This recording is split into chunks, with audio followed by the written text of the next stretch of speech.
भांडूपमधल्या एका चाळीत घडलेलो ह्यो एक भयंकर अनुभव असा.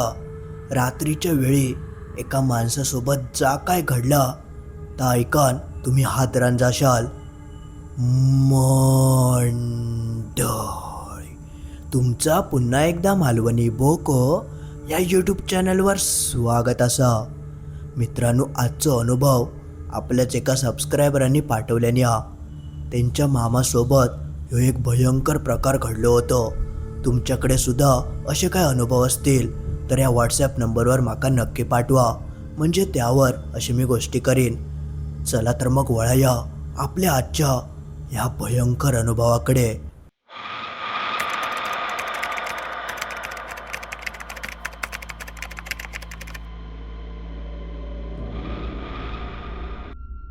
नमस्कार, मी प्रणव. ह्यो अनुभव माका माझ्या मामान सांगितल्यान होतो. तेव्हा मी 7-8 वर्षांचो होतोय, पण ती गोष्ट अजून माका चांगली आठवता. तर झालं असं होतं, तेव्हा मामाचं लगीन झालेलं. साधारण 35-36 वय त्याचा असावा आणि तो भांडूपमध्ये एका कारखान्यात कामाक लागलेलो आणि थयच तिने एका जुन्या चाळीत एक खोली भाड्यान घेतल्या नव्हती. तो, त्याची बायको आणि नुकतीच त्याका एक मुलगी झालेली, तिका 1.5 वर्ष झाला होता. असे तिघेजण ते त्या खोलीत राहायचे. मामाक त्या चाळीबद्दल काय माहिती नाही, नवीनच असल्यामुळे आजूबाजूचा एरिया कसो काय याची कायच कल्पना नाही होती. पण चाळ म्हणजे तुमका माहितीच असा, लागान खोली असतात आणि मरणाची माणसं, त्यामुळे तसं काय भियायचो प्रश्न नाही. ज्यामुळे मामान ते राहायचा विचार केल्यान आणि तो ते राहाक लागलो. पहिले काही दिवस एकदम चांगले गेले, सगळं काही एकदम व्यवस्थित चालू होतं. आजूबाजू सगळ्यांशी ओळखा झाले. मामाची बायको आजूबाजूक जाऊन मस्त गप्पा गोष्टी मारून यायची. आणि त्या चाळीबद्दल तुमका एक गोष्ट सांगायची झाली की त्या चाळीचे 2 बाजू होते. एका साईडला सगळे खोली आहे आणि मध्ये थोडीशी जागा आणि त्याच्या बरोबर समोर दुसरे खोली आहे आणि एकदम शेवटी टोकाकच एक संडास होतो आणि बाथरूम सगळ्यांच्या आतमध्येच, म्हणजे शौचालयाक झाला की थंय बाहेर जाऊचा लागायचा. पण चाळीत ही अशीच सिस्टीम असता. साधारण 2006 सालची घटना असा, म्हणजे तुम्ही अंदाजो लावू शकतास किती जुनी चाळ असत. आणि सगळे सोयीसुविधा एवढे चांगले नाही होते. लाईटी सुद्धा मोठ्या प्रमाणात तेव्हा नसायचे. पण त्या चाळीच्या आजूबाजूचा एरिया ह्यो खूप मोठं होतो आणि झाडा-झुडपं होती, ज्यामुळे त्या चाळीतली मुलं थंय खेळायची. चांगली जागा, माती वगैरे बघून त्या मातीत खेळायची. कधी क्रिकेट वगैरे हा सगळा खेळला जायचा. आणि बरोबर त्या चाळीच्याच मागे रेल्वेचं ट्रॅक गेलो होतो. त्यावेळी जास्त काय रेल्वेंची वर्दळ नसायची. दिवसातून एखाद दुसरी रेल्वे गेली तर गेली, असो काहीसो प्रकार होतो. पण थंय शक्यतो कोण जायचं नाही. आणि त्याच रेल्वेच्या ट्रॅकका लागान त्या चाळीचो एक जुनं संडास होतो. तो संडास जुन्या चाळीचो होतो, पण तो लोकांका जाऊक येऊक लांब पडायचा. त्यात जंगली भाग, त्यामुळे रात्रीचं जाऊचं प्रॉब्लेम व्हायचो. म्हणून मग सगळ्या लोकांनी मिळून थंय नवीन जवळच संडास बांधल्याने, ज्यामुळे लोकांका रातचं जाऊक बरा पडायचा. आता मी या जुन्या संडासाबद्दल कित्याक सांगितलंय तर तुमका पुढे समजातच. तर अशी काहीशी त्या चाळीची रचना होती. तर एक दिवशी झाला असा, माझं मामा रोज सकाळी 10 वाजता कारखान्यात कामाक जायचो आणि संध्याकाळी 7-8 वाजेपर्यंत घराकडे यायचो. त्याची बायको म्हणजे माझी मामी आणि मुलगी दिवसभर घराकडेच असायची. पण आजूबाजूक लोक असल्यामुळे तिका काय एवढी भियाची गरज नाही. म्हणून मामान चाळीतच खोली घेतल्या नव्हती, जेणेकरून तिका वाईट गावात लोक असली की कसा बरा पडता, कारण मुलगी लहान होती. तर असा काहीसा चालू असतानाच मामा एक दिवशी कारखान्यावरून घराकडे इलो. संध्याकाळचे 7:30 वगैरे वाजले असतील. कारखान्यात काम खूप जास्त असल्यामुळे त्याका खूप दमाक व्हायचं, ज्यामुळे तो इल्या लगेचच जेवायचो आणि तासाभरात म्हणजे 8:30-9 झोपान जायचो. त्यावेळीसुद्धा तो तसोच इलो आणि रात्री झोपलो. सगळा काही आवरून मामी पण झोपली आणि चाळीतली लोकं झोपी गेली. साधारण रात्रीचे 1:30 वगैरे वाजले असतील. अचानक मामाक जाग गेली. त्याका शौचालयाक झाला होता, म्हणून तो उठलो आणि जो कॉमन चाळीचं शौचालय होतं थंय आपलं जाऊक लागलो. तेव्हाच्या काही लाईटी बिटी जास्त नसल्यामुळे बाहेर तर कोण लाईटी लावायचाच नाही. घरातच एखाद दुसरं बल्ब असलो तरी खूप मोठा असायचा, ज्यामुळे काहीतरी बॅटरी वगैरे छोटीशी घेऊन जायचा लागायचा. संडासात एक छोटं बल्ब होतं, ज्यामुळे आतमध्ये दिसायचा, पण त्या चाळीपासून संडासाकडे जाऊक लाईट लागायची. म्हणून तो आपलं छोटी बॅटरी घेऊन संडासाकडे जाऊक लागलो. पण जसं तो थंय जाऊन दार उघडूक जाता तेव्हा त्याका समजलं की आधीपासूनच कोणतरी गेला होता. आतसून दार लागलेला असल्यामुळे मामा म्हणालो आता करू काय, आणि नेमका तेव्हा त्याका जोरातच शौचालय झाला. त्यामुळे काय करू कळा नाही. तेवढ्यात त्याका आठवला की मागे सुद्धा एक जुनं शौचालय, आणि तो शौचालय जुनं असलो तरी लोक वापरायची, कारण चाळीत लोक जास्त आणि एक शौचालय कसं पुरतलो म्हणून दिवसाची लोक थंय जायची. त्यामुळे तो तसं वापरातलंच होतं. पण शक्यतो रात्रीचा थंय कोण जायचं नाही. पण मामा नवीन, त्यामुळे मामा म्हणालो की काय होता तो तसं चांगलोचा, आपण जाऊया. म्हणून त्याने बॅटरी तशीच पेटवून थोड्याशा त्या जंगली भागासून चाळींच्या एकदम मागे भिंतीकडे तो शौचालय होतो त्या दिशेनं आपलं तो जाऊक लागलो. थंय तर कसली लाईट बीट कायत नाही, पूर्ण काळो, आणि मागे रेल्वेचे ट्रॅक, पण ट्रॅकवर सुद्धा लाईटी बिटी नाही होते. तसं तो पूर्ण अंधारीच भाग. पण मामा तसं धीरिष्ट, जास्त भियाणारो नाही. त्यामुळे तो आपलं गेलो आणि त्या शौचालयात जाऊन त्याने आपलं सगळा काम आवरल्यान आणि तो बॅटरी घेऊन परत घराकडे इलो. आता तुम्ही म्हणशाल की मग झाला काय, तर झाला असा की त्याच्या पुढच्या दिवशी मामा अचानकच बदलान गेलो. सगळ्यात भयंकर प्रकार असं घडलो की त्याका सकाळी उठल्या उठल्याच फीट येऊक लागली, आणि फीट अशी तशी नाही, पूर्ण त्याचं शरीर थरथर थरथर कापाक लागला. हात पाय पूर्ण थंड पडले. मामाची ती अवस्था बघून मामी घाबरली, कारण असो प्रकार ह्या आधी कधीच घडलो नाही होतो. मामाक तसलो अजिबात काय प्रॉब्लेम नाही. मामी म्हणाली झाला काय, तिने पटकन हातपाय चोळूक घेतल्यान जवळजवळ 1 मिनिट मामा त्या फीटमध्येच होतो, थरथर कापत होतो, आणि मग त्यानंतर तो शांत झालो. जसं तो भानावर येतं तशी त्याची बायको म्हणजे मामी म्हणाक लागली, अहो झाला काय तुमका, बरे आस ना. मामा कौ समजत नाही होतं की काय घडतं, पण मामा प्रचंड घाबरलेलो. त्या दिवशी तो कामावर काय जाऊक नाही, कारण माणूस घाबरता, ह्या आता नवीन माका काय झाला. त्या दिवशी मामा सरळ जवळच्या दवाखान्यात गेलो आणि डॉक्टरांक तो म्हणालो की असं असं प्रकार सकाळी माझ्यासोबत घडलो हा. मग लगेच डॉक्टरांनी चेकअप केल्याने काय झालं सगळे रिपोर्ट काढल्याने, पण सगळा काही एकदम नॉर्मल.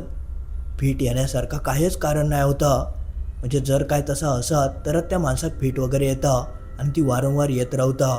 पण मामाक ह्या आधी असो काय नाही आजार होतो ना असला काय त्रास होतो. पण त्या दिवशी अचानकच ह्या घडल्यामुळे मामा घाबरलो. पण डॉक्टरांचे रिपोर्ट वगैरे इल्यानंतर ते कवायच बरा वाटला. डॉक्टरांनी म्हटल्याने तशी काय बियाची गरज नाही, सगळं काही ठीक होतला. मग मामा आपलं घराकडे इलो. पण त्याच दिवशी संध्याकाळी परत तसंच प्रकार घडलो. मामाक फीट येऊक लागली, हातपाय थरथर कापाक लागले, संपूर्ण शरीर आकाडलं. सगळे घाबरले. आजूबाजूची चाळीची लोक येऊन बघूक लागली की होता काय यांका, कारण असं आधी कधी बघूकच नाही होतं. सगळेजण म्हणाले अचानक काय झाला. मग लगेचच त्यांका डॉक्टरांकडे नेल्याने परत सगळं तपासणी केल्याने पण आजार पण तसा कायच आढळून येत नाही होता. डॉक्टरसुद्धा चकित झाले होते की असं कसा काय शक्य, ह्यांका फीट येता कशी, तसा काय तर रिपोर्टमध्ये येत नाही. मग एक दिवस त्यांना ॲडमिटसुद्धा केल्याने, पण जेव्हा ते हॉस्पिटलमध्ये होते तेव्हा मात्र त्यांच्यासोबत असं कायच प्रकार घडायचो नाही. पण जसे ते घराकडे यायचे तशी त्यांका फीट येऊक लागायची. ह्या सगळा खूपच भयंकर होता. कोणाकच काय कळा नाही. मामाको समजत नाही होता आणि मामीको काय कळत नाही होता. असेच दिवस निघान गेले.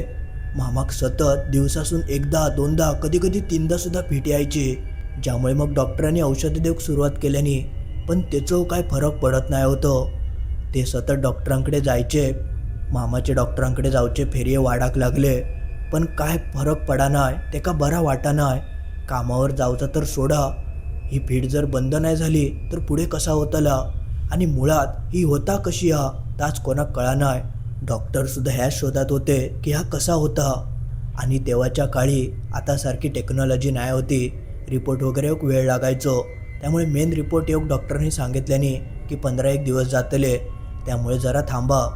पण हे 15 दिवसात मामाची ती फिट येऊची काय थांबली नाही आणि त्यासोबतच जो काय प्रकार घडाक लागलो तो बघून चाळीवाले पूर्ण हादरानच गेले.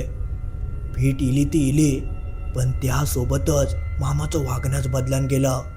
35 वर्षाचा माणूस काही दिवसातच इतकं बदललो की जणू तो एकदम लहानच झालो. एकदम खुळ्यासारखं हसाक लागलो, असं कायो बडबडायचो. आणि वयात इलेलो माणूस कसं सगळा विचार वगैरे करून बोलता, त्याच्यावर जबाबदारी असतात. पण मामाची ती अवस्था बघून असं वाटत नाही की 35 वयाचा माणूस 10-20 वर्षाचं पोरगो कसं खेळता हडेतडे फिरता तसं तो वागाक लागलो. आणि रात्री अपरात्री तो घराच्या बाहेर जाऊक लागलो आणि बाहेर गेलो की घरात यायचोच नाही, ज्यामुळे मामी घाबरायची. सगळीकडे आजूबाजूक शोधायची, पण तो काय गावायचो नाही. खय रातचो फिरान यायचो त्या मामाचा मामाकच माहिती.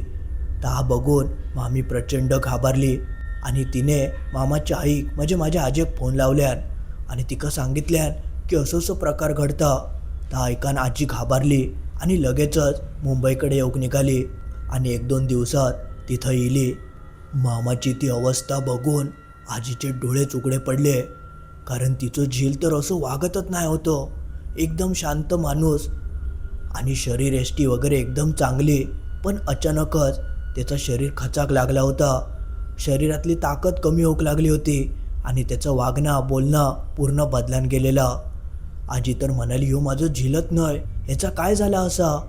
मग ते मामीन सगळं प्रकार आजीक सांगितल्यान की काय माहिती अचानकच ह्या होक लागला. बरा त्यांच्यासोबत काय घडलं कोणाकच कळा नाही. बरा ते खयशे बाहेर बीर गेले नाही होते. ते चाळीसून आपल्या कामावर जायचे आणि कामावरसून घराकडे यायचे आणि खयशे बिहान इलो असं काय प्रकार नाही, ज्यामुळे याच्यावर डॉक्टरी उपचार केल्याशिवाय अजून काय पर्याय नाही होतो. आजी मग काही दिवस थयत थांबली आणि 15 दिवसांत डॉक्टरांचं नवीन मेन रिपोर्ट इलो. त्या रिपोर्टमध्ये सुद्धा सगळं एकदम नॉर्मल इला. आजारपणाचं कायच लक्षण नाही, ज्यावर डॉक्टरसुद्धा पूर्ण हादरूनच गेले.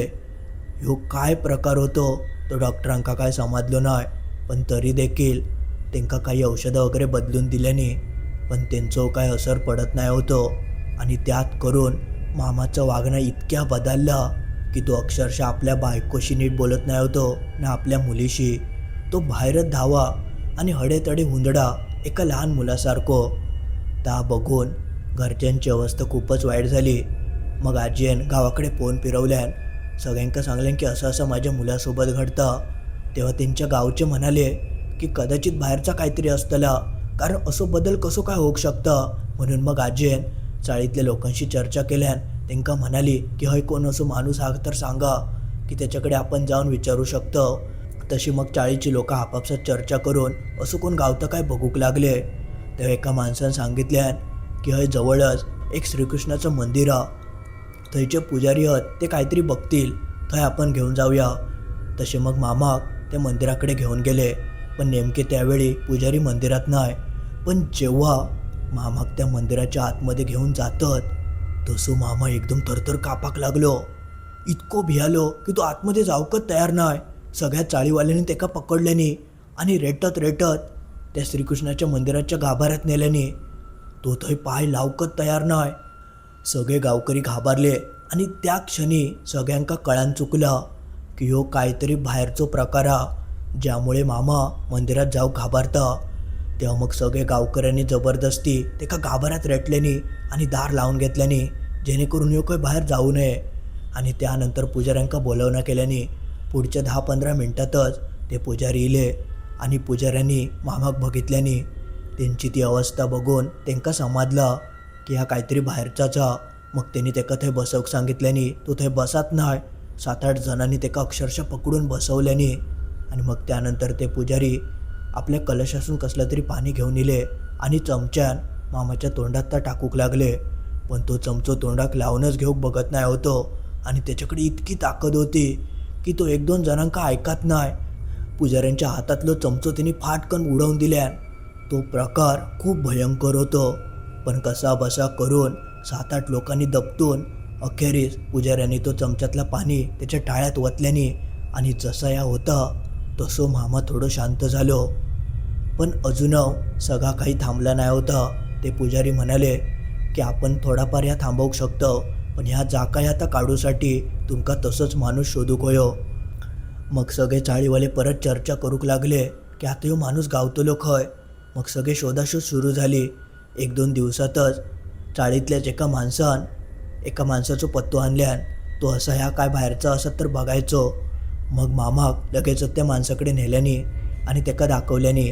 जेव्हा त्या माणसान मामाक बघितल्यान तेव्हा तो माणूस लगेचच वळखलो ह्यो नेमको काय प्रकार हा. त्यांनी लगेचच थंयच्या माणसांका सांगितल्यान की ह्या माणसाच्या अंगात म्हणजे मामाच्या अंगात एका 10-12 वर्षाच्या मुलाचो आत्मो असा आणि त्यामुळेच ह्यो असो लहान मुलासारखं वागता. ता ऐकन संपूर्ण चाळच हादरान गेली. आणि त्यानंतर त्या माणसान अजून जो काही एक खुलासो केल्यान तो ऐकन सगळ्यांच्या पायाखालची जमीनच सरकली. तो माणूस म्हणालो की ह्यो 9-10 वर्षाचा जो मुलगो हा तो तुमच्याच चाळीतलो हा. ता ऐकन तर सगळे हादारले. तशी आपापसात चर्चा सुरू झाली की कोण ह्यो पोरगो, कोण हा. तेव्हा काही जणांच्या पटकन लक्षात इला आणि त्यांनी एक गोष्ट सांगितल्याने. ही गोष्ट जवळजवळ 5-6 वर्षांपूर्वीची होती. त्यावेळी तो नवीन संडास थंय नाही होतो. मागे जुनं संडास होतं आणि मागे अशी बाउंड्री लाईन वगैरे नाही होती, पूर्ण ओपन परिसर. तेव्हा काही मुलं चाळीतली थंय बाजूक खेळायची आणि क्रिकेट खेळत असताना एक बॉल कोणीतरी लांब मारल्यान तो संडासाच्या मागे गेलो आणि तो बॉल हाणूसाठी एक मुलगो 9-10 वर्षांचोच त्या मागच्या ठिकाणी जाऊक लागलो. आणि सगळ्यात मुख्य गोष्ट म्हणजे त्या मुलाक फीट यायची. तो मधीच अशी फीट येऊन पडायचो आणि त्यावेळी त्याचं नशीब इतक्या खराब होता की तो नेमको त्या संडासाच्या मागे गेलो. थंयच रेल्वेचं ट्रॅक होतो आणि जसं तो बॉल हाणूसाठी त्या ट्रॅककडे जाता तेवढ्यात तेका फीट इली आणि जसं तो फीट येऊन त्या ट्रॅकवर पडता आणि पूर्ण थरथराक लागता तेवढ्यातच बाजूसून ट्रेनच्या हॉर्नचा आवाज इलो. आणि मी तुमका आधी सांगितल्याप्रमाणे रेल्वे त्या काळी जास्त नाही होते, दिवसातून एखाद दुसरी रेल्वे जायची.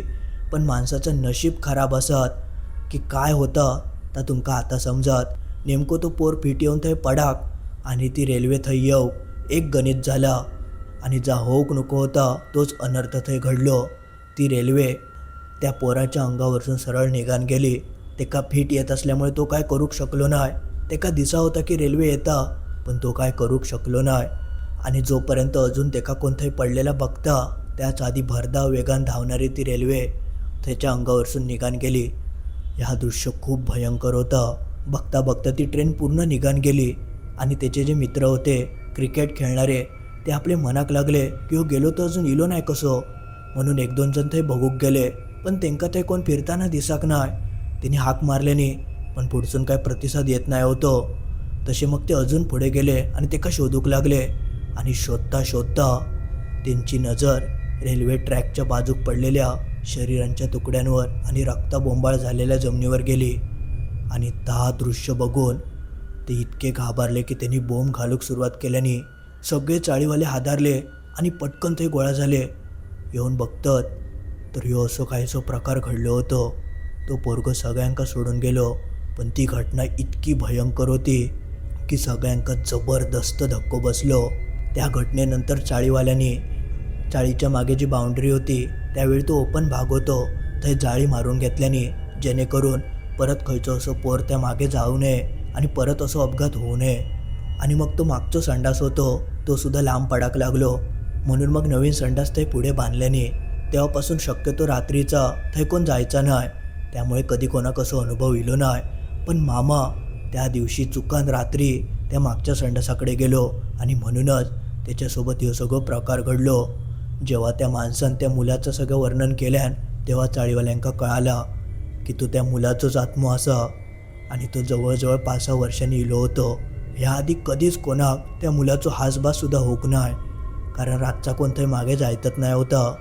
पण मामा थंय गेल्यामुळे हे सगळं प्रकार त्याका अनुभव गावलो. मग त्यानंतर त्या बघणाऱ्या माणसान खूप काय काय केल्यान कारण तो उतरवणं खूप महत्त्वाचं होतं आणि मुलाक आवडणारे खूप अशी वस्तू थंय मागे नेऊन ठेवले गेले. आता ते काय काय होते ते मी तुमका सांगत नाही पण खूप अशी वस्तू होते, विधी होते ते थंय केल्याने आणि तो जो मागचो संडास होतो तो पूर्णपणे बंद करून टाकल्याने जेणेकरून रात्रीचा सोडा दिवसाचा सुद्धा थंय कोण जाऊ नये.